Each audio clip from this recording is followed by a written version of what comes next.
ఆయనకి కొంచెం అన్ని విధానాల విద్యాభ్యాసాలు వచ్చు. సరే, అక్కడికి కొంతకాలం పోతే ఆయన యొక్క అపీరెన్స్ చూస్తే నాకే భయాందోళన కలిగింది. నీకు ఇంట్రెస్ట్ ఉంటే నాతో నేర్చుకుంటావా అని అన్నాడు. నేర్చుకోవాలనే ఆలోచన అయితే ఉంది, కానీ దీన్ని నేర్చుకోవడం ఇంత సులభమైన పని కాదు కదా. నాకు భార్య బిడ్డలు ఉన్నారు, నేను ఉన్నాను, మా పరిస్థితి వేరు, నేను యేసు ప్రభువుని నమ్ముకున్నాను, ఎందుకో దీన్ని చూసిన తర్వాత నేను నేర్చుకోవాలని అనిపిస్తుంది. శంకుస్థాపనలకి నేనే చెక్కిస్తాను, సండ్రం కోయిలు చెంకునే చెక్కిస్తాను. ఎక్కడన్నా 9 రాళ్ళు పెడితే 9 రాళ్ళు కాదు, ఈ సండ్రం కొయ్యి పెట్టి శంకుస్థాపన చేసుకోండి అని కొంతమందికి నేను నేర్పించాను కూడా, కొంతమందికి తెలియని వాళ్ళకి. ఇలా చెంకుని నేను తయారు చేయించుకొని వస్తాను, చెంకు కింద ఇలా చేయండి ఇలా చేయండి అని అంటే మీకు షార్ట్కట్లో చెప్తున్నాను, బహుశా మీరు ఏమనుకుంటున్నారేమో నాకైతే తెలియదు. కానీ చెంకుని చేసి స్థాపన చేయడము శంకుస్థాపన గృహాలకి అని అనేవాడిని. అప్పుడు కొంతమంది అర్థం చేసుకునేవాళ్ళు. 9 రాళ్ళు పెట్టి నవధాన్యాలు పోసి పంచలోహాలు పెట్టి నవరత్నాలు పోసి అలా కాదు, మీరు నవధాన్యాలు శుభ్రంగా చెరిగి నీళ్ళలో పోసి పురుగులన్నీ తరకలన్నీ తీసేసి దాన్ని శుభ్రంగా నానిచ్చి ఒక గుడ్డలో కట్టండి. ఆ తర్వాత మీరు శంకుస్థాపన టైం పెట్టుకొని వస్తే ఆ లగ్నం కూడా నేను చూసి మీరు ఎక్కడన్నా రాయించుకోండి, ఆ లగ్నం ఎలాంటిది, ఆ లగ్నంలో ఉండే ఒక తారాబలం ఎలాంటిది అని చూసి నీ ఇది కట్టు అని అంటే ఆ ఫలానా మంత్రం చదివి ఇది కట్టితే ఆ మంత్రం చదివినప్పుడు మాత్రమే ఆ యొక్క ఆ స్వరూపం నా కంటికి అట కనిపించేది, మళ్ళీ కనపడకుండా పోయేది. ఎలీషా ఏలి అనే యూట్యూబ్ ఛానల్ని మీరు దాన్ని దర్శిస్తే మీకు అందులో పాటలు ఉంటాయి. మీరు సబ్స్క్రైబ్ చేయడం వల్ల పోయే నష్టం ఏమీ లేదు. స్తోత్రం చెప్పండి గట్టిగా. కాకపోతే మీకు అప్డేట్స్ వస్తూ ఉంటాయి అప్పటికప్పుడు. నా పేరు మురళి, మాది ఇసుకపాళె గ్రామం, నెల్లూరు జిల్లా. మా తల్లిదండ్రులు గతంలో హిందువులు. అయితే నేను వ్యవసాయం చేసుకునేవాడిని. తెలుగు 4వ తరగతి మాత్రమే చదువుకున్నాను. తర్వాత వ్యవసాయం చేసుకుంటూ అమ్మ వాళ్ళతో కూడా కూలి పనికి పోతూ ఇట్లా కొంతకాలం గడుపుకునేవాడిని. తర్వాత మరి నాకు 18, 19 వయసులో వివాహాలు చేశారు. వివాహం చేసిన తర్వాత కొంతకాలం గడిచిన తర్వాత 2 పిల్లలు జన్మించారు. ఆ 2 పిల్లలు దగ్గర పెట్టుకొని వ్యవసాయాన్ని పనులు చేసుకుంటూ కాలం గడుపుకునేవాళ్ళము. తర్వాత కాలక్రమేణా నా భార్యకి బాగలేకుండా వచ్చింది. తర్వాత ప్రార్థనలు చేయించాం, కశ్మూర్కి వెళ్ళాం, అనేకమైన పూజలు కూడా చేయించాను, అయినా తగ్గలేదు. ఒకానొక సందర్భంలో హెబ్రోను సహవాసం చేసే విజయరత్న పాస్టర్ గారు మా ఇంటి దగ్గరకు వచ్చి, మురళి దేవుని మందిరానికి రండి, ఆమెకి ఆరోగ్యపరంగా బాగుంటుంది, మీరేం కంగారు పడబడలేదు, రాండి అని పిలిచాడు. తర్వాత సరే, ఇన్ని పూజలు చేశాము, ఈమెకి బాగలేకపోతే పిల్లలకి బాగలేకపోతే ఇన్ని పూజలు చేశాము, అయినప్పటికీ కూడా ఏమీ మందిరానికి పోతే ఏమవుతుంది అని మేమిద్దరం పిల్లలను తీసుకొని మందిరానికి వెళ్ళాం. ఆ మందిరం పేరు సియోను ప్రార్థనా మందిరము, పాస్టర్ విజయరత్నం గారు. అయితే మేము చాలా కష్టాల్లోనే ఉన్నాం. అయినప్పటికీ కూడా మా ఆడవారికి చాలా విపరీతమైన రక్తస్రావం కలిగిన ఒక వ్యాధి సంభవించింది. అది యేసు ప్రభు దయ వలన పాస్టరు యొక్క ప్రార్థన దయ వలన ఆమెకి ఆరోగ్యపరంగా స్థిరపడింది. అది మొదలుకొని ఇక నేను అన్నీ మానేసి దేవుని ఆలయానికి వెళ్ళడం మొదలెట్టాను. తర్వాత తన ద్వారే బాప్తీసం పొందాను, తన ద్వారే ఆరాధించడం నేర్చుకున్నాను, ఆ తర్వాత ప్రార్థించడం నేర్చుకున్నాను, దేవుని ఆలయానికి ఒక క్రమంగా పోవడము, ఇలా కొంతకాలం జరుగుతూ వస్తుంది. తర్వాత ఒకానొక సందర్భంలో ఇక్కడి నుంచి కొన్ని ఇబ్బందుల వల్ల మా అత్తగారు ఊరికి వెళ్ళాల్సి వచ్చింది. ఆ ఊరు నాయుడుపేట, అది ఓజిలి మండలం, పాపిరెడ్డి కండ్రిగా అనే గ్రామం, మారుమూల ప్రాంతం అది. ఆ ప్రాంతంలో నేను వివాహం చేసుకున్నాను. అక్కడ వివాహం చేసుకుని కొంతకాలం అక్కడే ఉండిపోయాం. తర్వాత నేను ఎందుకో నాకు అక్కడ క్రైస్తవ సహవాసం లేదు, ఇక్కడ ఉన్నంత క్రైస్తవ సహవాసం అక్కడ లేదు. అక్కడ సరే యథావిధిగా పనికి వెళ్ళేవాడిని, యథావిధిగా అందరితో కూడా కలిసి తిరిగేవాడిని. ఇలా కొంతకాలం గడుపుకుంటూ అక్కడే ఉండిపోయాం. ఒకానొక సందర్భంలో నేను చిత్తూరుకి వెళ్ళాల్సి వచ్చింది ఒక పని మీద. ఆ పని ఐస్ పుల్లలు కొనేదానికి పోవాల్సి వచ్చింది.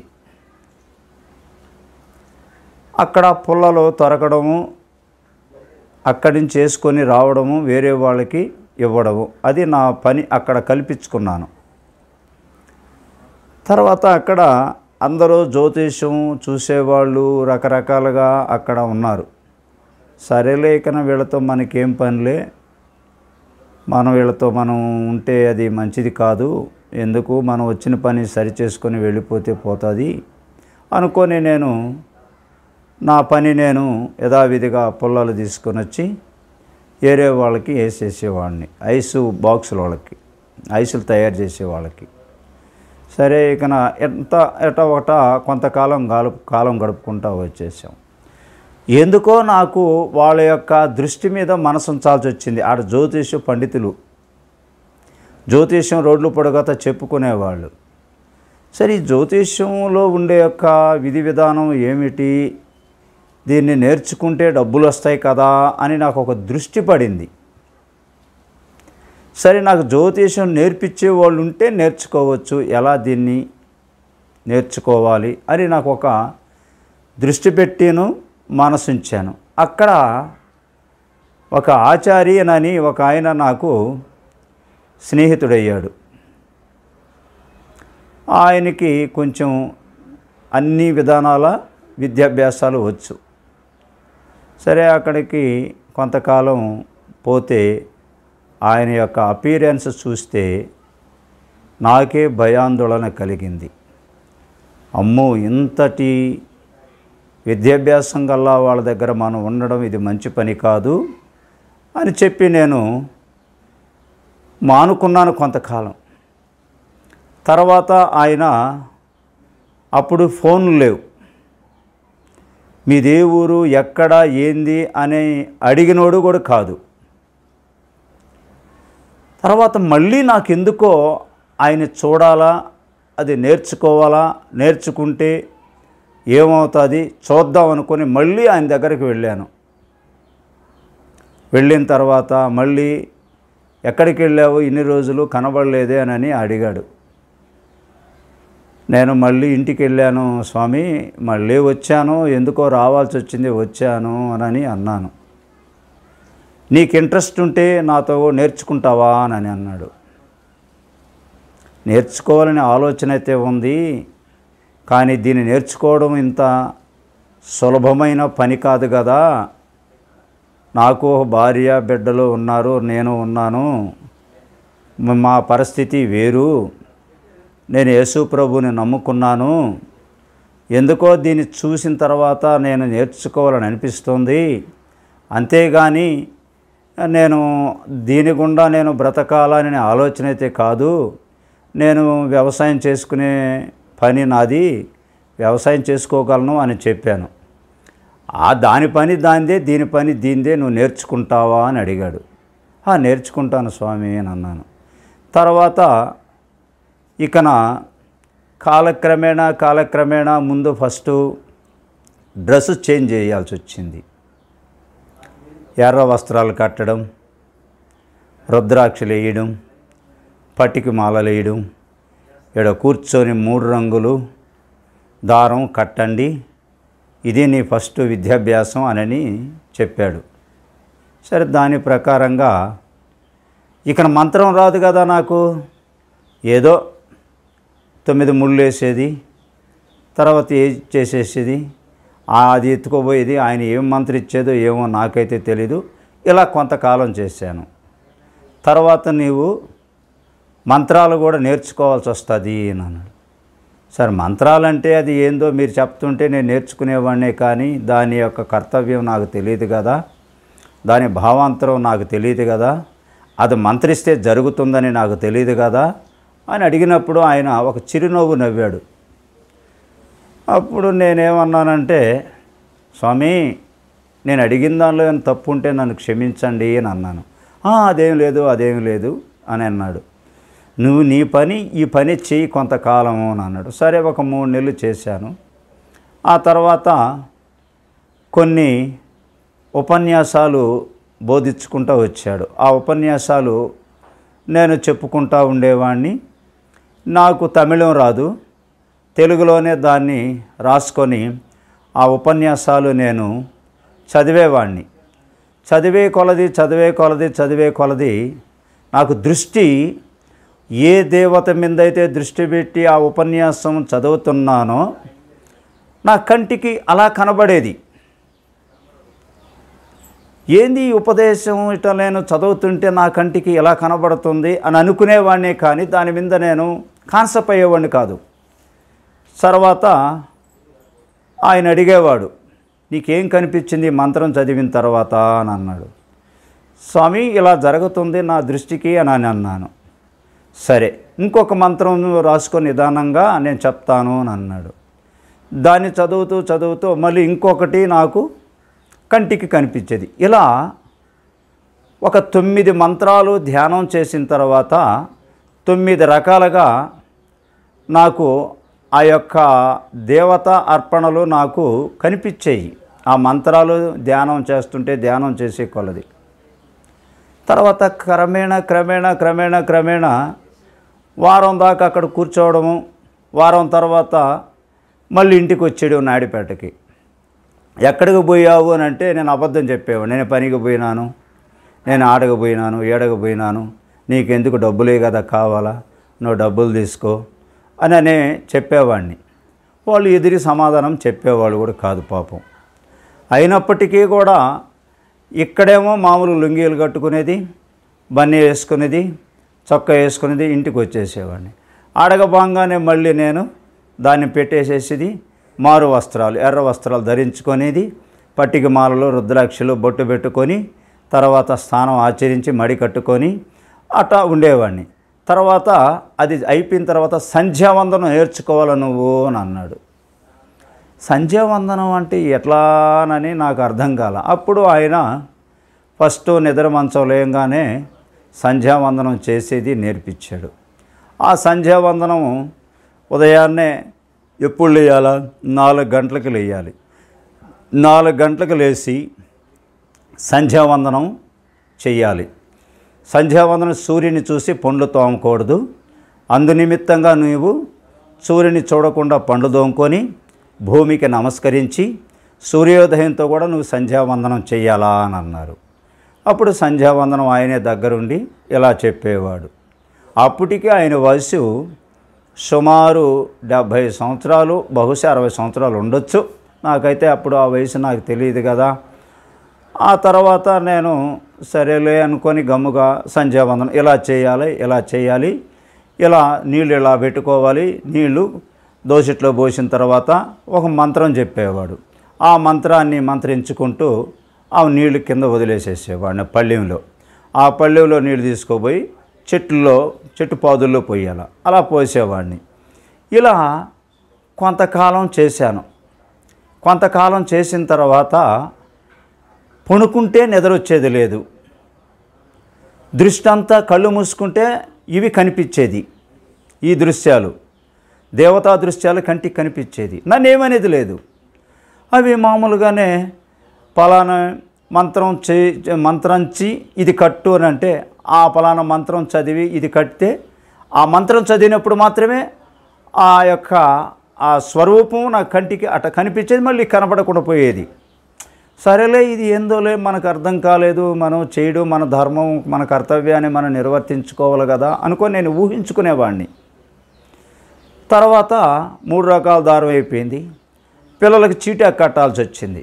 చీటాకు ఇలా రాయాలా ఇలా రాయాలా, ఇలా పద్ధతిగా చేయాలా ఇలా పద్ధతిగా చేయాలని చెప్పేవాడు. ఆయన చేతి కింద కొంతకాలం నమ్మకంగా ఆయన చెప్పింది చేస్తూ ఇలా చెయ్యి ఇలా చెయ్యి ఇలా చెయ్యి ఇలా చెయ్యి. ఆయన దృష్టిలో నేను ఎలా కనబడ్డానో నాకైతే తెలీదు. ఆయన నా దృష్టిలో అయితే నాకు ఈ విద్యాభ్యాసాన్ని నేర్పించిన ఆయన మంచి వ్యక్తి అనుకున్నానే కానీ ఇంత విధానం నాకు తోడ్పాటు అవుతాడని నేను ఊహించుకోలేదు.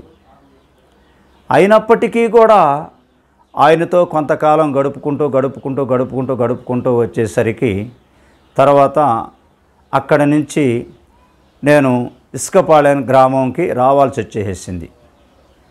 ఇసుకపాలెం గ్రామానికి వచ్చేసేది. తర్వాత ఎక్కడికి పోయాడు, ఏంటి అవతారం ఏంది, గడ్డం ఏంది, ఈడు బొట్టేంది అని అనుకునేవాళ్ళే కానీ బొట్టుకు అలవాటు పడిపోయినాను. ఎక్కడికి పోవాలన్నా శుభ్రంగా చీకటితో లేయడము, సూర్యుని చూడకుండా పండ్లు తోముకోవడము, అంత బొట్టు పెట్టుకోవడము, ఆ కార్యక్రమం బయటకు వెళ్ళిపోవడం, మళ్ళీ యథావిధిగా వ్యవసాయం చేతి నాకు వచ్చు కదా, ఈడ వ్యవసాయ కార్యక్రమాలతో కూడా వ్యవసాయదారులతో కూడా మళ్ళీ పనికి పోయేవాడిని. ఎవరన్నా అక్కడి నుంచి ఫోన్ చేస్తే నేను ఉన్న కాడి నుంచి ఫోన్ చేస్తే వచ్చేరా శుక్రవారం అంటే శుక్రవారం వెళ్ళిపోయేవాడిని, మంగళవారం వెళ్ళిపోయేవాడిని, ఆదివారం వెళ్ళిపోయేవాడిని. ఇక చర్చి లేదు, ఇంకేమీ లేదు, చర్చి సంగతే మర్చిపోయినాను.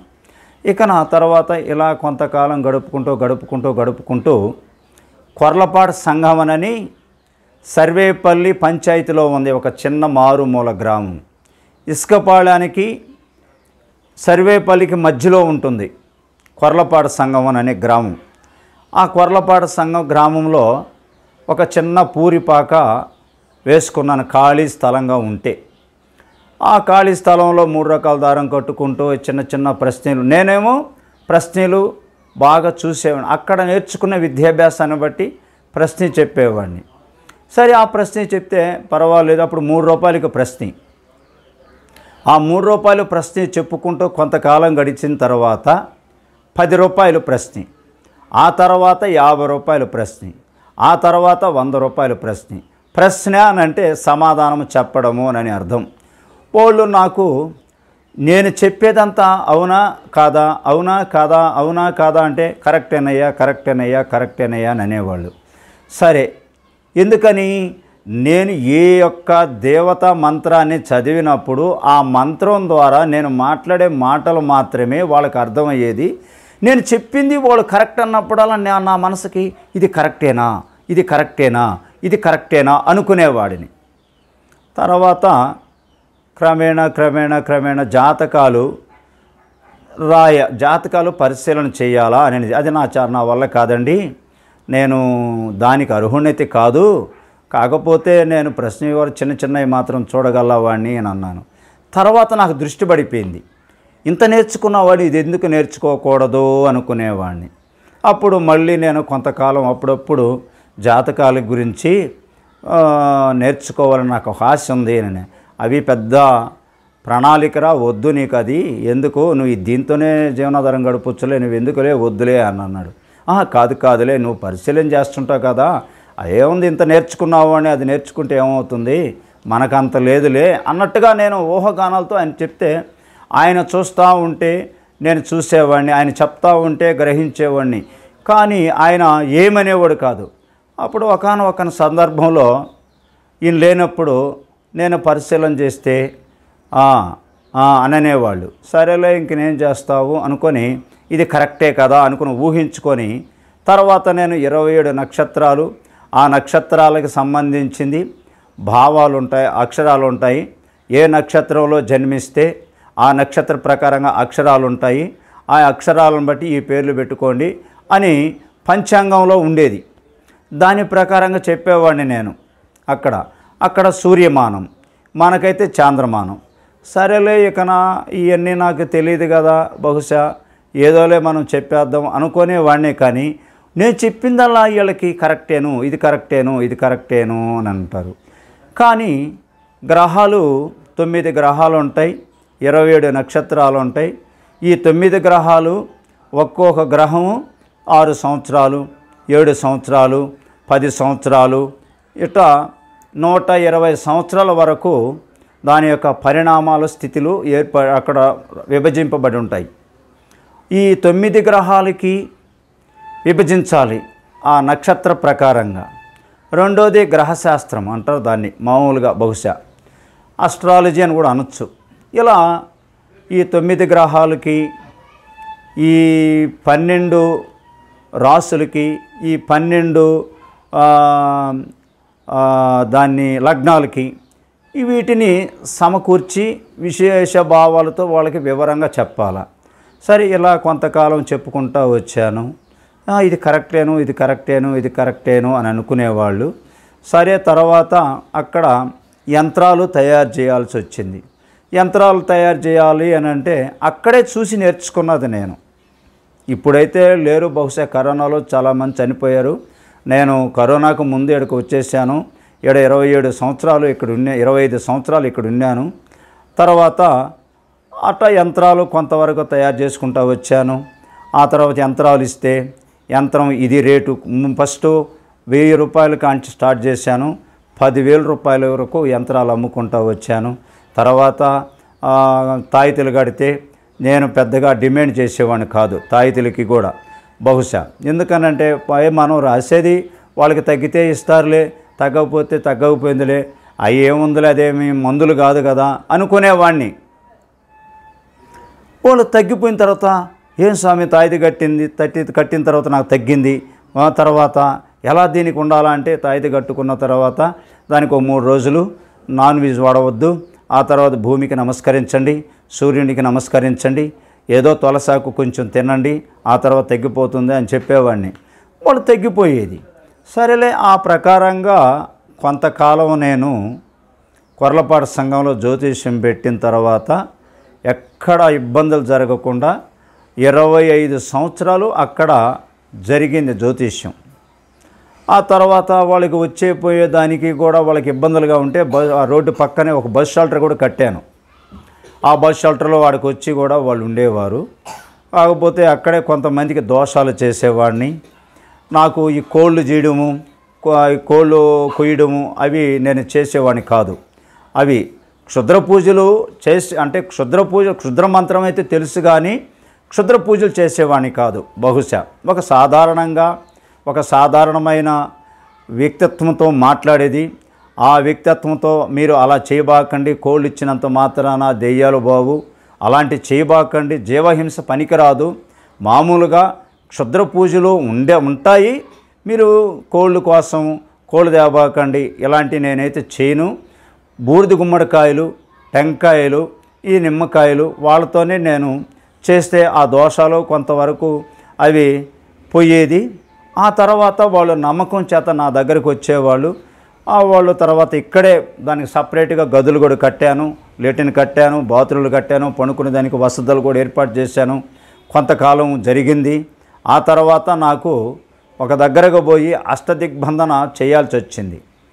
అష్టదిగ్బంధన అంటే తూర్పు ఒక యంత్రాన్ని పెట్టాలి, ఆగ్నేయ దశలో ఒక యంత్రాన్ని పెట్టాలి, దక్షిణంలో ఒక యంత్రం పెట్టాలి, నైరుతిలో ఒక యంత్రం పెట్టాలి, పశ్చిమలో ఒక యంత్రం పెట్టాలి, వాయువ్య దిక్కులో ఒక యంత్రం పెట్టాలి, ఉత్తరంలో ఒక యంత్రం పెట్టాలి, ఈశాన్య మార్గంలో ఒక యంత్రం పెట్టాలి. ఇవి అష్టదిక్పాలకుల యంత్రాలు అని అంటారు. ఆ యంత్రాలు కూడా నేనే రాసేస్తాను. ఎందుకని నాకు తెలుసు కాబట్టి. అంగట్లో రేరు నేను కొనడం, ఎందుకంటే రాయలేని పక్షంలో ఒకవేళ ఆ యంత్రాలు తెచ్చి కూడా నేను యంత్రాలను పరిశీలన చేస్తాను. ఎక్కడ ఏ మంత్రం ఉండాలా, ఎక్కడ ఏ అక్షరం ఉండాలా, ఆ అక్షరం ఉండాయా లేదా అని బాగా పరిశీలన చేసి జాగ్రత్తగా వాళ్ళకి చేయాల్సిన కార్యక్రమాలు చేసి ఇంటికి వచ్చి వాళ్ళకి కొన్ని జాగ్రత్తలు చెప్పేచ్చేవాడిని. ఇంటికి ఎవరిని రానియద్దు ఒక వారం దాకా. ఒకవేళ రావాలనుకుంటే వాళ్ళు వచ్చి పోయిన తర్వాత పసుపు నీళ్ళు చల్లుకోండి, ఆవు పంచితం చల్లుకోండి. మీరు నాన్ వెజ్ వాడబాకండి, సాపకి మంచానికి అడ్డం పనుకోబాకండి. ఉదయాన్నే లేచి చీకటితో సూర్యుని చూసి పండ్లు దోమవద్దు. మీరు ఉదయాన్నే లేచి సూర్యునికి భూమికి దండం పెట్టండి, సూర్యునికి నమస్కరించి తర్వాత ఆ యంత్రాల మీద కొంచెము ఆవు పంచితం పొయ్యండి అని అనేవాడిని. ఆవు పంచితం ఖచ్చితంగా పొయ్యాలి.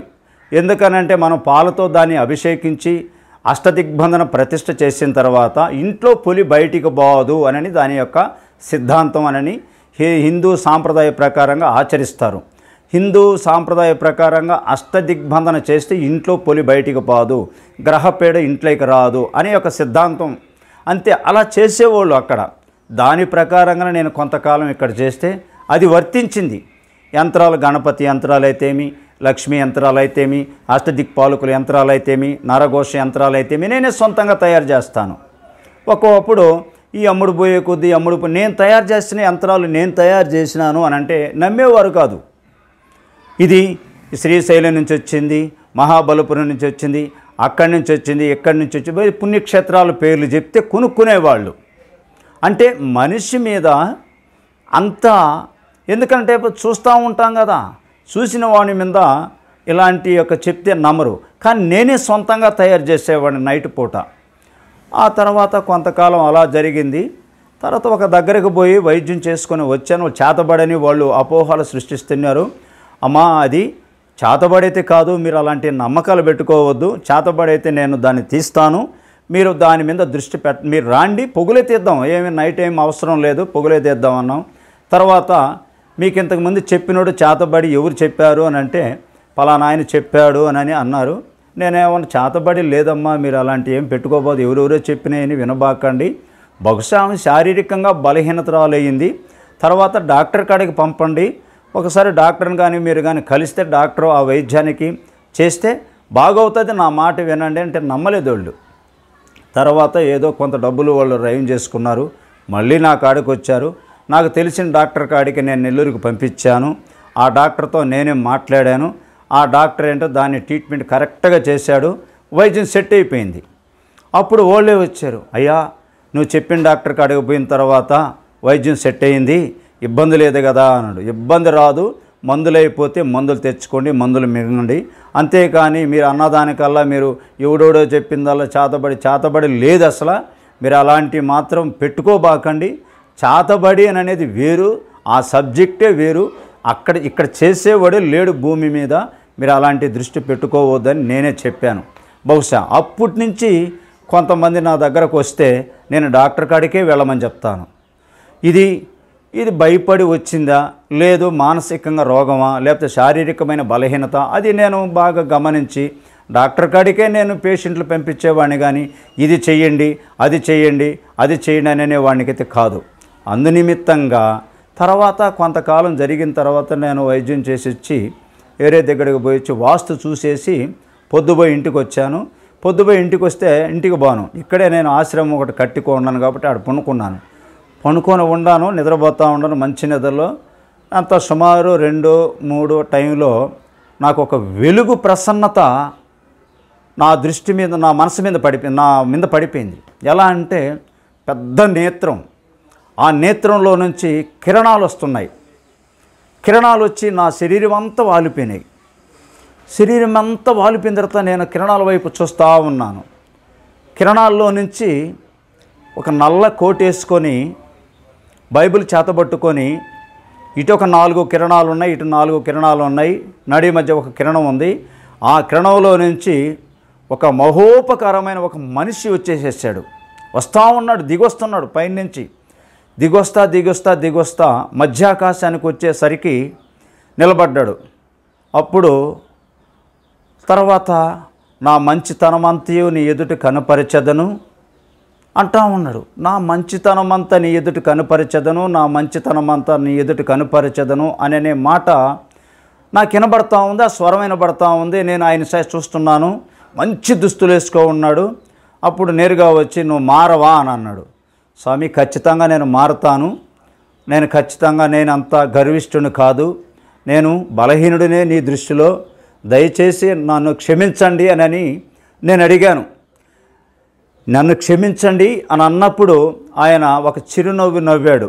నవ్వి మురళి అని అన్నాడు. ఎట్ట తెలుసు నీకు నా పేరు అనుకొని నమస్తయ్యా అన్నాను. సరేను, ఇది మొదలుకొని నువ్వు ఆపవా దీన్ని అని అన్నాడు. అయ్యా నీ చిత్తమైతే ఆపేస్తాను, నేను అంతటి గర్విష్ఠునైతే కాదు అని అన్నాను నేను. తర్వాత ఆయన దగ్గరకు వచ్చాడు. దగ్గరకు వచ్చిన తర్వాత నేను వెనక్కి వెళుతూ ఉన్నాను.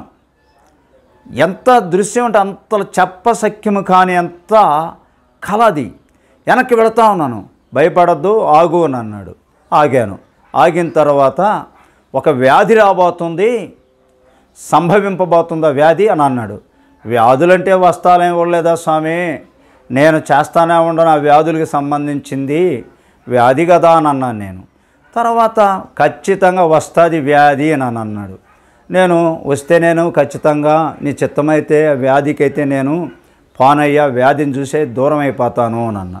సరేను, నువ్వు చేసే పని నువ్వు మానేసేసి నేను చెప్పిన దగ్గరకు వస్తావా అని అన్నాడు. అయ్యా చెప్పింది వస్తాను కానీ చేసింది మానేస్తే నాకు భుక్తి పోద్దయ్యా నాకు అని అన్నాను. నీకు ఇంతకన్నా నీకు భుక్తి ఇస్తాను, నువ్వు వద్దు, నీకు వ్యాధి సంభవిస్తుంది నువ్వు మళ్ళీ పనులు కానీ చేస్తే అని అన్నాడు. నాకు భయం వేసింది. ఓరా నాయన, ఈ కళ నాకు ఎంత గొప్పతనంగా నన్ను హెచ్చరిస్తుంది అని మనసులో అనుకుంటా ఉన్నాను. నాతో మాట్లాడుతూ ఉన్నాడు, తను నాతో మాట్లాడుతున్నాడు, నేను మాట్లాడుతూ ఉన్నాను. ఇలా కొంత టైం తీసుకున్న తర్వాత నేను వెళ్ళొస్తాను, వ్యాధి ఖచ్చితంగా దేశం మీదకు వస్తుంది, లోకం మీదకు వ్యాధి వస్తుంది అని అన్నాడు. సరేలే స్వామి, అది మన చేతిలో ఉంది అని అన్నాను. టక్కున మెలకు వచ్చేసేసింది. ఆ మెలకుతో కూడా ఆగిపోయాను. ఆగిపోయిన తర్వాత ఒక సంవత్సరానికల్లా కరోనా వ్యాధి స్టార్ట్ అయ్యింది అని మనకు వార్తలు వస్తూ ఉన్నాయి. కరోనా అంటే అది ఏముందిలే, ఇక అది అసలు మనం చూసినామా చూడలేదు, అసలు అలాంటి వ్యాధి ఎట్టడదోలే మనకు తెలియదు అనుకునేవాడిని టీవీలు పెట్టుకొని చూస్తూ ఉంటే. తర్వాత అనుకోకుండా కాలం గడిచే కొద్దీ 2020 సంవత్సరంలో కరోనా వ్యాధి ఆంధ్రప్రదేశ్లో సంభవించింది. ఎప్పుడైతే ఆంధ్రప్రదేశ్లో సంభవించిందో నాకు ఆ రోజు కలలో చెప్పిన మాట నా మనసులో నాటుకున్నది కానీ నేను బయటికి చెప్పినవాడిని కదా. ఎవరు చెప్తే నమ్ముతారు? ఎవ్వరూ నమ్మరు. నెలకి సుమారు వారానికి శుక్రవారం, మంగళవారం, ఆదివారము కనీసం 10,000 రూపాయలు సంపాదించుకుంటాను. అట్టా నెలలో 4 వారాలు కనీసం 40,000 రూపాయలు నెలకి. బయటికి వాస్తుకు పోతే 2,000 ఇచ్చేవాళ్ళు. సండ్రం కొయ్యలు శంకుస్థాపనలకి నేనే చెక్కిస్తాను. సండ్రం కొయ్యలు చెంకునే చెక్కిస్తాను. ఎక్కడన్నా 9 రాళ్ళు పెడితే 9 రాళ్ళు కాదు, ఈ సండ్రం కొయ్యి పెట్టి శంకుస్థాపన చేసుకోండి అని కొంతమందికి నేను నేర్పించాను కూడా, కొంతమందికి తెలియని వాళ్ళకి. ఇలా చెంకుని నేను తయారు చేయించుకొని వస్తాను. చెంకు కింద ఇలా చేయండి అని అంటే మీకు షార్ట్కట్లో చెప్తున్నాను. బహుశా మీరు ఏమనుకుంటున్నారేమో నాకైతే తెలియదు. కానీ చెంకుని చేసి స్థాపన చేయడము శంకుస్థాపన గృహాలకి అనేవాడిని. అప్పుడు కొంతమంది అర్థం చేసుకునేవాళ్ళు. 9 రాళ్ళు పెట్టి నవధాన్యాలు పోసి, పంచలోహాలు పెట్టి, నవరత్నాలు పోసి అలా కాదు, మీరు నవధాన్యాలు శుభ్రంగా చెరిగి నీళ్ళలో పోసి పురుగులన్నీ తరకలన్నీ తీసేసి దాన్ని శుభ్రంగా నానిచ్చి ఒక గుడ్డలో కట్టండి. ఆ తర్వాత మీరు శంకుస్థాపన టైం పెట్టుకొని వస్తే ఆ లగ్నం కూడా నేను చూసి మీరు ఎక్కడన్నా రాయించుకోండి. ఆ లగ్నం ఎలాంటిది, ఆ లగ్నంలో ఉండే ఒక తారాబలం ఎలాంటిది అని చూసి నీ పేరుని బట్టి, నీ విధి విధానాన్ని బట్టి అప్పుడు చెంకుని ఇలా పెట్టిస్తాను. మీరు ఈ టైం ప్రకారంగా మీరు పురోహితుడి దగ్గర చేయించుకొని ఏమి ఇబ్బంది ఏమీ లేదు. నేను ఖచ్చితంగా రాలేను, శుక్రవారం, మంగళవారం, ఆదివారం నా పనులు ఇలా ఉంటాయి అని చెప్పేవాడిని. కానీ నేను సామాన్యంగా పోయేవాడిని కాదు. వాళ్ళ పురోహితులు ఏవి తెచ్చారయ్యా ఈ యొక్క శంకుని అని అనేవాళ్ళు. ఆ సండ్రం కొయ్యతో చెంకుని తయారు చేస్తే ప్రియులారా అంత విశేష భావనతో చెక్కిచ్చేవాడిని నేను. ఎక్కడ తరిని బట్టే కొయ్యలు కాడ దాని అంత విశేష భావనతో నేను చెంకుని తయారు చేయించి శంకుస్థాపన చేసేవాడిని. 9 రాళ్ళు పెట్టాలి. 4 పక్కల 4 రాళ్ళు పెట్టిన తర్వాత ఈ చెంకుని లోపల పెట్టిన తర్వాత నవధాన్యాలు వాళ్ళ యొక్క ఉపదేశాలు ఉపదేశించిన తర్వాత దానికి 3 అంగళాలు గ్యాప్ వదిలేసేసి నిండా పోసేసేయాల నవధాన్యాలు, శుభ్రమైన నవధాన్యాలు. ఆ తర్వాత క్రింద నవరత్నాలు పెట్టమని చెప్తాను. ఏ రత్నం ఎక్కడ పెట్టాలి, ఏ మూల పెట్టాలి, ఏ రత్నం ఎక్కడ పెట్టాలి అంటే 9గా ఈ నవరత్నాలు కదా, 9 మూలలు ఉంటాయి. 4 మూలకు 4 మూలలు ఉంటాయి. 8 మూలలు చెక్కుతారు. నడి మధ్య ఒక రంధ్రం ఉంటుంది. దానిలో అది సూర్యునికి సంబంధించిన ఒక నవరత్నాన్ని పెడతాం. ఆ రత్నాన్ని పెడతాం. ఆ రత్నం కింద కూర్చొని పెట్టి తమలపాకులు పెట్టి, తమలపాకుల కింద యంత్రాన్ని పెట్టి, యంత్రం కింద మీరు ఇలా పెట్టుకోండి అని చెప్తాను. బహుశా అలాంటి యొక్క పరిస్థితిని బట్టి నేను అంతటి యొక్క విద్యాభ్యాసాన్ని నేను చేస్తూ, తర్వాత నాకు ఎప్పుడైతే ఈ కళ దర్శనాలు నాకు వచ్చాయో, ఈ వాక్కు నాకు దేవుడు నాతో ఎప్పుడైతే అప్పుడు దేవుడని నాకు గ్రహింపు రాలేదు. నేత్రాల నుంచి వచ్చినాయి ఆ వెలుగు కిరణాలు. 4 కిరణాలు దేశం మీదకి వెళ్ళిపోయినాయి. ఒక కిరణంలో నుంచి ఒక దైవజనుడు వచ్చాడు. ఆ దైవజనుడే నాతో బోధించిన యొక్క సత్యాన్ని మీకు ఈరోజు కనుపరుస్తున్నాను. కాబట్టి మీ ముందర నేను ఈ సాక్ష్యాన్ని పంచుకోవాల్సి వస్తుంది. ఎందుకు పంచుకోవాల్సి వస్తుందంటే, బహుశా కరోనాలో అక్కడ పోలీసు వారు వచ్చి నన్ను మందలిచ్చారు. ఇక నువ్వు పెట్టొద్దయ్య అన్నారు. సార్ నేను ఇకనైతే పెట్టను అన్నాను. తలుపు తాళం వేసేసాను. పిల్లలు ఏంటంటే వద్దు నాన్న, ఇకన ఆ పనే వద్దు, అది ఏమీ వద్దు, నా మాట విను. ఒక్కసారి నువ్వు ఇన్ని గ్రంథాలు చదువుకుంటుంటావు కదా, బైబిల్ చదువునానా, నీకు గతంలో నీకు బైబిల్ శాస్త్రం, నీ బైబిల్ చదువుకుంటున్నావు కదా, నువ్వు బైబిల్ చదువుకోనానా అని అనేవాడు. ఇక నీ గ్రంథాలు లోపల పెట్టి తాళం వేసేసినాము. తర్వాత బైబిల్ చదవటం మొదలుపెట్టాను. ఆదికాండము, నిర్గమకాండము, లేవియాకాండము, సంఖ్యాకాండము, ద్వితీయోపదేశకాండము, యెహోషువ, న్యాయాధిపతులు, రూతు, ఇలా కొన్ని ఒక్క అధ్యాయాన్ని చదివి ఆ అధ్యాయాన్ని నేను మళ్ళీ దాని తాత్పర్య రూపంలో గ్రహించుకునేవాడిని. అట్లా చేస్తా ఉన్న తర్వాత నేను ఒకసారి ప్రార్థన చేసుకుందాం మోకాళ్ళుని. ఈ దేవతలకి సాష్టాంగ నమస్కారాలు చేసేవాడిని కదా, ఏమవుతుంది, గతంలో యేసు ప్రభు నమ్ముకున్నాను కదా, మోకాళ్ళు ఊని నేను మామూలుగా ప్రార్థన చేస్తే చూద్దాం అనుకున్నానండి. ఒక నైట్ తెల్లవారుజామున బైబిల్ చదువుకుంటాను. చదివిన తర్వాత మోకాళ్ళుని ప్రార్థించుకుంటుంటాను. ప్రార్థించుకున్న తర్వాత నా చెవులకి ఏమైనా పడుతుందంటే, నిశ్చయముగా నీ యందు శ్రద్ధ నిలిపి ఉన్నాను, నీ నీతికి తగినట్టుగా నీ నివాస స్థలాన్ని వర్ధిల్ల చేయుదును అని యొక్క స్వరాలు వినబడుతుంది. ఏంది నాకు ఇలాంటి స్వరాలు నా చెవులకి ఎందుకు వినబడుతున్నాయి? ఏందబ్బా, నిశ్చయముగా నీ యందు శ్రద్ధ నిలిపి ఉన్నాను, నీ నీతికి తగినట్టుగా నీ నివాస స్థలాన్ని వర్ధిల్ల చేయుదును అని అంటున్నాడు. ఏంది ఈ స్వరాలు నాకు వినబడడం?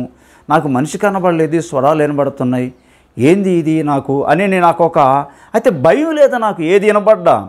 ఎందుకనంటే వాటితో ఏగులాడాను కాబట్టి నాకు భయమే లేదు. స్వరాలు వినబడతా ఉండేది. తర్వాత ఒక సందర్భంలో జనవరి వచ్చింది. తర్వాత జనవరిలో పోయి వాగ్దానం తీసుకున్నాను చూద్దామునని. ఆ వాగ్దానం ప్రకారంగా నాకు ఏదైతే నా చెవికి వినిపించిందో అదే వాగ్దానం నాకు వచ్చింది. యోబు గ్రంథము 8వ అధ్యాయము 6వ వచనంలో పరిశీలన చేశాను నేను బైబిల్ చదువుకుంటున్న తర్వాత. అబ్బా, ఇది ఏందో నాయనా, నేను నీతి కలిగి యథార్థంగా జీవించాలంటే ఎలా జీవించాలా? నీతి కలిగి యథార్థంగా జీవించాలంటే ఎలా జీవించాలా?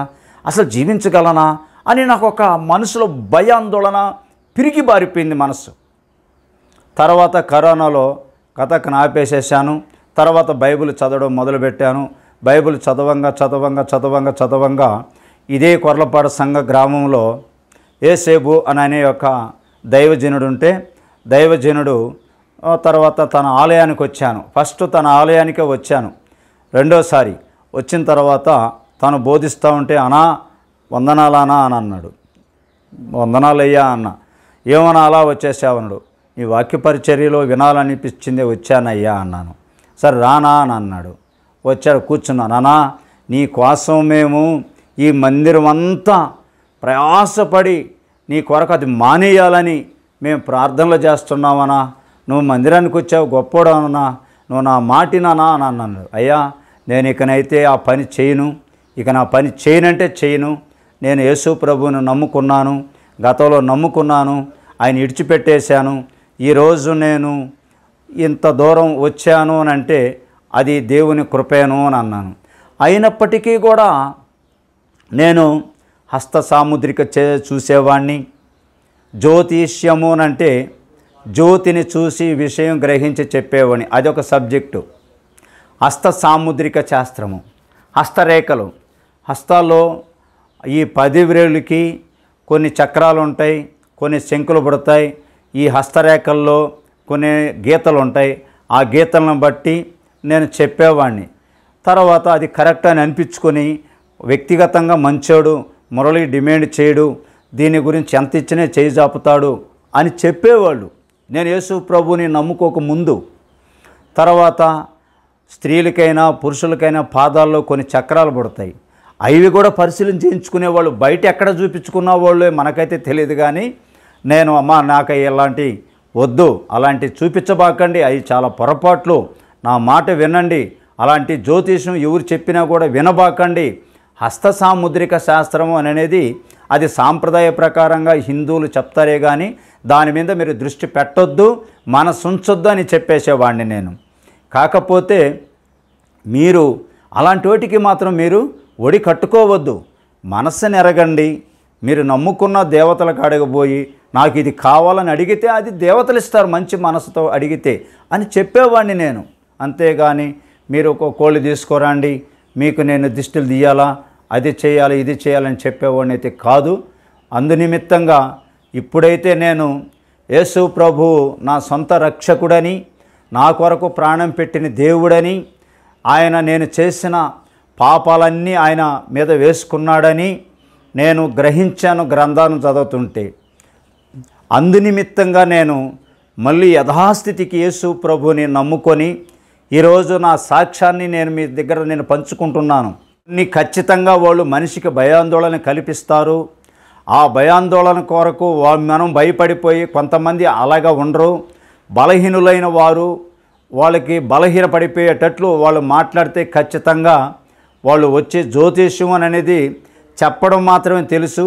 జ్యోతిని చూసి విషయం గ్రహించి చెప్పే నాదుడు లేడు. ఇకపోతే మీరు అది తీసుకురండి ఇది తీసుకురండి అని అన్ని లేనిపోని అపోహాలు సృష్టిస్తారు. వాటికి మీరు వరి కావలేదు. ఏ దానికైనా సలహా కావాలంటే మీకేమన్నా అనుమానాలు ఉంటే ఖచ్చితంగా మీకు సలహాలు అయితే నేను ఇస్తాను. మీరు అలాంటి పిరికి బారొద్దు. దేవుడు యేసుక్రీస్తు ప్రభు సృష్టి అధికారి, సృష్టికి ఆది దేవుడు. ఆ సృష్టిలో మనల్ని సృష్టించాడు, ఆయన చేతులతో మనల్ని నిర్మించాడు. ఆయన జీవాయువుని మనం ఊదగా, ఆయన మనలో ఊదగా నరులముగా మనము దేవుని దగ్గరకు పోయి ఆయన అడిగితే ఆయన ఇస్తాడు. ఎందుకనంటే కొంతమంది చేతబడి చేశారా అని చెప్తారు. నేనైతే అన్నా నువ్వేం కంగారు పడొద్దు, ఆ చేతబడి ఎక్కడో చెప్పు, నువ్వు అక్కడ నిల్చుకో, నేను ఇక్కడ చేరి నేను చేయాల్సింది చేస్తాను. నీకేమన్నా అయితే నాకు నువ్వు ఫోన్ చేయి, నేను ఇమీడియట్గా చెప్తాను. అయ్యా నాకు ధైర్యం ఉందని వాళ్ళే చెప్తారు. అట్ట కూడా నేను కొంతమందికి ధైర్యం కల్పించి ఇప్పుడు వాళ్ళని కొంతమందిని కూడా స్టడీ చేశాను. వాస్తు రూపంలో కూడా నేను కొంతమందికి వాస్తులు కూడా సరి చేసేవాడిని. ప్రియులారా, చాలామంది వాస్తులు నాకు తెలుసు, చాలామంది కూడా తెలుసు, నేను కూడా తెలిసి ఉండొచ్చు బహుశా. కొంతమంది వాస్తులు నేను పెట్టిన వాస్తువు ఇంకొకటి చెడగొడతాడు, నేనైతే చెడగొట్టను. అయ్యా మీరు తన మీద దృష్టి పెట్టి మనసుంచారు కాబట్టి మీరు ఆయన ప్రకారంగానే మీరు గృహం కట్టుకోండి అని చెప్పేవాడిని. తెలియకపోతే అడగండి, నీకు నేను సలహాలు ఇస్తానే. కానీ నేను చెడగొట్టింది మళ్ళీ ఇంకొకటి చెడగొట్టాడు అని అంటే వాడికి సరైన తగువైన శాస్త్రం చేసేవాడిని నేను. ఎందుకనంటే అట్లా చేయకూడదు. ఒకరు చేసింది ఒకరు వెన్నవలు పెట్టకూడదు. ఈడు చేసింది ఇంకొకడు కూడా అపోహాలు సృష్టించకూడదు. మనిషికి సహాయపడాలి కానీ వాడి మీద దృష్టి పెట్టి ఏదేదో నేనే గొప్పవాడని అవ్వాలనేది మాత్రం మానవుని యొక్క స్వభావం. కాబట్టి అలాంటి వాటికి దిగజారొద్దు. దయచేసి మీరు ఎక్కడైనా చేతబడైనా ఉచ్చాటాలైనా పాతులు పెట్టినా వీటన్నిటి మీద దృష్టి పెట్టొద్దు. నేను మురళిని, మీకేమైనా అనుమానాలు వస్తే నా ఫోన్ నంబర్ కూడా ఇస్తాను, మీరు ఫోన్ చేయండి. మీరు ఏమీ కంగారు పడద్దు.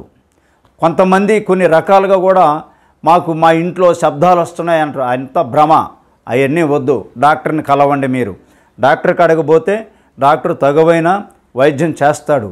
నువ్వు అంతేగాని నీకేదేదో అది నాకు శబ్దాలు వినబడుతున్నాయి, దాని శబ్దాలు వినబడుతున్నాయి, లంకి బిందులు వేస్తున్నాయి అనే పిచ్చి వేషాలు వేసుకొని మీరు చేయొద్దు అని చెప్తాను, ఇప్పటికీ చెప్తాను కూడా బహుశా. కానీ దృష్టి యేసు ప్రభు వైపు పెట్టండి, మనసు ఆయన వైపు చూడండి, మీరు బైబిల్ చదవండి. మీరు మంచి మనసుతో యేసు ప్రభువుని కానీ అడిగితే మన కుటుంబాల్లో నెమ్మదినిస్తాడు, ఆయన మనకు దగ్గరగా ఉంటాడు, నీకు అధైర్యపడనివ్వడు. ఆయన ముందుండి నువ్వు కోరుకున్న కార్యక్రమాలు కూడా ఆయనే సవ్యంగా చేయగలిగే దేవాతి దేవుడు, పరిశుద్ధుడైన దేవుడు. ప్రియ సహోదరి సహోదరుడా, నేను ఒకటే చెప్తున్నాను, మంత్రం మీద మనసు పెట్టొద్దు. మంత్రము అంటే అది కూడా బహుశా ఆ భాషలో అది ప్రార్థనే. మంత్రము అంటే ప్రార్థనే. మన్ అంటే తలంచనిది, త్రహ అంటే జరుగుచున్నది. ఆ దేవతను బట్టి ఈయన ప్రార్థిస్తే ఆ దేవత ఈయనకి సహాయపడాల, అది మంత్రము అని అంటారు. అంతేగాని మీరు ఏదేదో ఊహించుకొని మీరు నాకు అది చేశారు, ఇది చేశారు, ఆ తాయితీ కడితే నాకు బాగా అవుతుంది, ఈ తాయితీ కడితే బాగా అవుతుంది అనేది మాత్రం అపోహాలు. అలాంటివి మాత్రం మీరు పెట్టుకోవద్దు, అలాంటి వాటి మీద దృష్టి పెట్టొద్దు. వాటి మీద మీరు ఆదివారం ఏంటంటే క్రైస్తవులే నా కాడికి వచ్చేవాళ్ళు, నేను వాళ్ళనే గట్టిగా మందలిచ్చేవాడిని. మీరు ఆదివారం యేసు ప్రభు కాడికి పోయేసి వచ్చి మళ్ళీ తాయితులకు వచ్చారు, బిడ్డలకి తాయితులు కట్టిండి అయ్యా, చీటాకులు కట్టిండి అయ్యా, కిసురాకులు కట్టిండి అయ్యా, కొన్ని మంత్రించండి అయ్యా అని అనొద్దు. అది చాలా పొరపాటు. ఆ కర్మ నేను అనుభవించాలా, వద్దు అని అనేవాడిని. ఎందుకనంటే ఇప్పుడైతే ప్రశాంతంగా యేసు ప్రభువుని నేను నా సొంత రక్షకునిగా నేను అంగీకరించాను. అందునిమిత్తంగా నేను యేసు ప్రభు మందిరానికి ప్రతి వారం వెళుతుంటాను, ఆయన ఆరాధిస్తాను. ఆయన ఆరాధన బల్లలో నేను క్రమంగా ఆరాధించి నా పాపాలన్నీ ఆయన ఎదుట ఒప్పుకొని నేను ఈరోజు ఆయన బల్లలో చేయి వేస్తూ, ఆయన శరీరం తింటూ, ఆయన రక్తం త్రాగుతూ, ఆయనలో అంటుకట్టుతూ, ఆయనలో చిగురింప చేసేదానికి నేను సిద్ధపడ్డాను. కాబట్టి దయచేసి మీరందరూ వ్యర్థమైన వాటి మీద దృష్టి పెట్టక, మనసుంచక విగ్రహారాధనకి మీరు పాత్రులుగా కావద్దు. ఎందుకు చెప్తున్నానంటే విగ్రహాలకి నోరుండవు, చెవులుండవు, నోరుండి మాట్లాడవు, కళ్ళుండి చూడవు. నేను చెక్కేవాడిని, ఎందుకంటే యంత్రాలకి నేను వాటికి జీవం పోసే. నేను యంత్రం ఏడ నడుస్తా, జీవం పోస్తే జీవం నడవదు కదా. యంత్రంగానే ఉంటుంది నేను చెక్కిన యంత్రం. కాకపోతే అక్షరాల మీద దృష్టి పెడతారు కొంతమంది, వాటికి అన్నిటికీ నైవేద్యాలు కూడా అందించే వాళ్ళని మీరు వద్దు. మీరు అలాంటి పనులకి మీరు దిగజారొద్దు. దయచేసి యేసు ప్రభు సన్నిధికి రాండి. ఆయన దేవుడు, సర్వాధికారి, సమస్తం ఎరిగిన ఆది దేవుడు. ఆయన ఆది సంకల్పంలోనే మనల్ని ఏర్పరచుకున్న మహానుభావుడు. కాబట్టి ఆయన మన కొరకు ప్రాణం పెట్టాడు. ఈరోజు ఆయన దాసుని స్వరూపం ధరించుకున్నాడు, మన మధ్యకు వచ్చాడు. ఆయన మన పాపాలన్నీ ఆయన మీద వేసుకున్నాడు. ఆయన శిలువ మీద కార్చిన అమూల్య రక్తం ద్వారా నా ప్రతి పాపమును కడిగి, నీ ప్రతి పాపమును కడిగి పరలోక రాజ్యానికి వారసునిగా చేసుకుంటాడని మీకు మనవి చేస్తున్నాను. ఇంతటితో నా కార్యక్రమాన్ని చాలించుకుని ముగిస్తున్నాను. మీకందరికీ నా హృదయపూర్వకంగా వందనములు చెబుతున్నాను.